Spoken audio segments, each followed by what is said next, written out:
SLA News 12 starts now. Did you guys feel that chill today? I mean, just take a look at this. This is what it feels like in your area. We have some places in the teens, and I know in Shreveport Bossier area, it definitely felt cold like that today. I had to bust out that winter jacket. We're watching the radar as winter precipitation is expected to dust parts of the ArkLaTex. And tonight you're going to want to make sure that you're staying warm as those temperatures outside drop. So we're going to get right to your freezing first alert forecast with our meteorologist Jessica Moore. Jessica, when are we going to be getting out of this cold weather? We've got a couple of days here, not too long actually, not as long as you may think. We're looking at a warming trend. I'll show you that here in just a couple minutes, but here's a look at the latest update. When we went on air at 6 o'clock, we did have just a couple of winter weather advisories, but now we do have winter storm warnings for areas here in purple. That includes McCurtain County, Little River, Sevier, Howard, Hempstead, and Nevada counties. Still going through 6 o'clock in the morning on your Sunday, and now we have a winter weather advisory for more areas here in the ArkLaTex.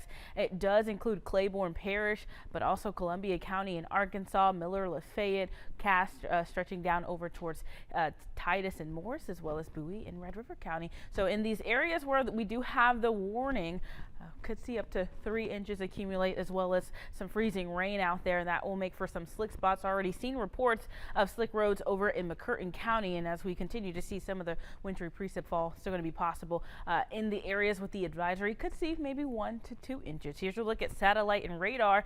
Here still got some snow falling in parts near I-30 and southward. We did have reports from our own chief meteorologist Jeff Castle of snow flurries at his house. Now areas a little bit further south only going to see a few flakes and not anything stick to the ground, but some areas north will have already seen that. And once we go throughout the evening hours and overnight, things will start to clear out. Temperatures though still dropping. I'll have more in your full forecast. Destiny.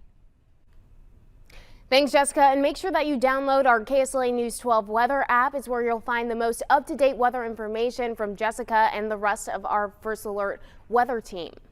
Tonight, the Louisiana Department of Transportation and Development is getting ready for possible winter weather in northern parts of the state. The department says roadway scouts will be working certain routes to assess road conditions. Right now, everything looks pretty clear. We're not expecting heavy snow or rain tonight, but the department says it's still best to be careful on the roads. So here are some tips for you. Make sure that you're driving slowly and carefully. Give yourself extra driving time and make sure that there's plenty of room between you and other vehicles. If you see any roads closed with a barricade, it's both unsafe and illegal to drive around those.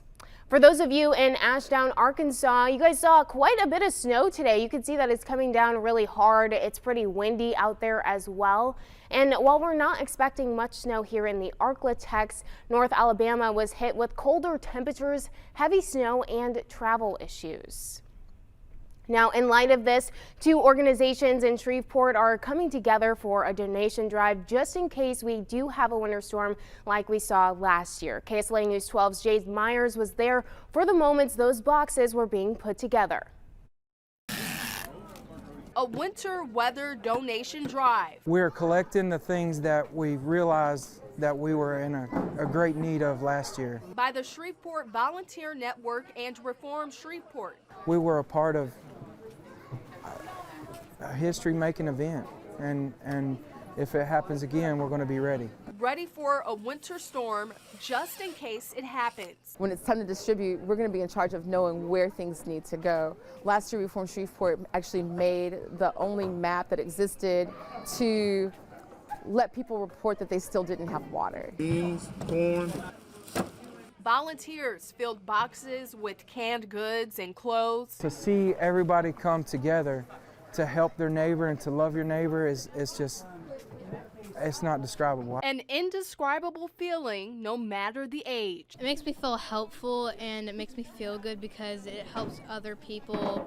We're giving them all the supplies they need for their family and their friends. My favorite part is that you get to give food to people and you have friends that help you. Help for those who need it most. Jade Myers, KSLA News 12.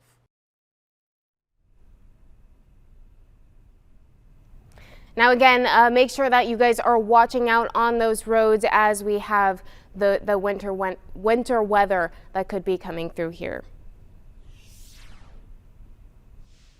Today, a 2-year-old boy died from his injuries from a Gregg County crash. It happened Thursday on SH 149 near Lakeport, Texas. The 2-year-old and 4 others were in a Nissan Versa turning into a parking lot. That's when officials say a Volkswagen driven by Hayden Malone crashed into them. Malone was arrested and charged with 3 counts of intoxication assault and 1 count of intoxication manslaughter. Not long ago, Governor Gregg announced all hostages are alive and safe after being held for hours at a Texas synagogue. In total, 4 people, including the rabbi of that synagogue, were taken hostage during services at the congregation Beth Israel in Colleyville. That's a suburb of Dallas-Fort Worth. The Associated Press reported hearing a loud bang near the synagogue shortly before they were released. At this time, we don't have any further information about the suspect or those hostages. We still don't know everything. Well, of course, waiting and working with law enforcement, getting reports just like you are, and they don't know the whole story yet. But we do know the name that was shouted out. It was an anti-Semite. The Siddiqui is known for, and during her trial, pressed, saying that she had Jewish lawyers, that she should not have Jews on her jury, and we're incredibly concerned about this act.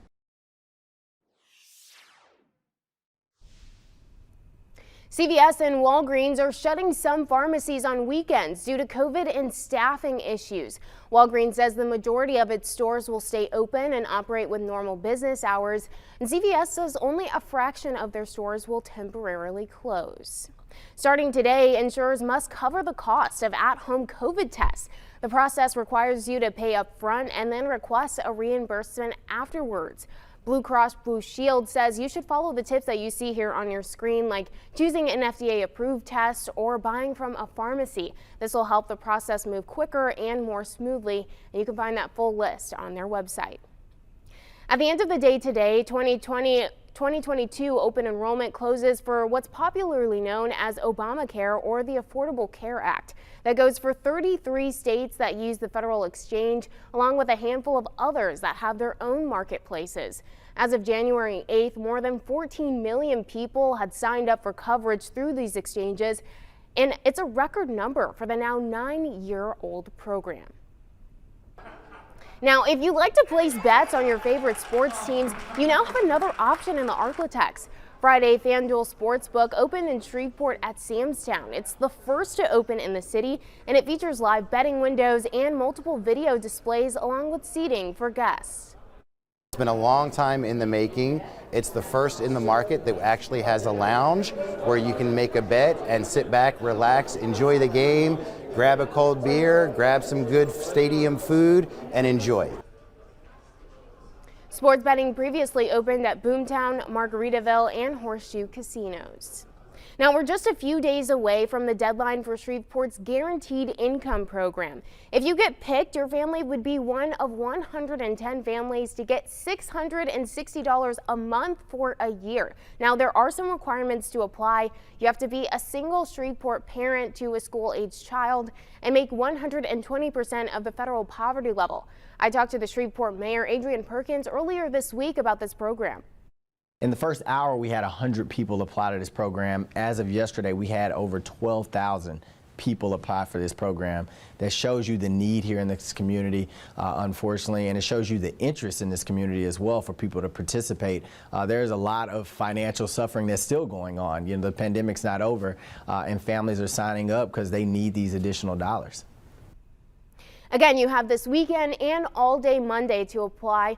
If you want to know if you qualify, go to KSLA's News 12 app, and that's where we break down those income requirements.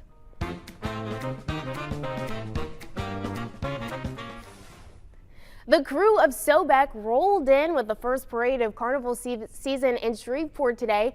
The crew started at the Louisiana State Fairgrounds and made their way through the Queensboro neighborhood before making their way back. There were several floats and, of course, your traditional throws like beads and candy.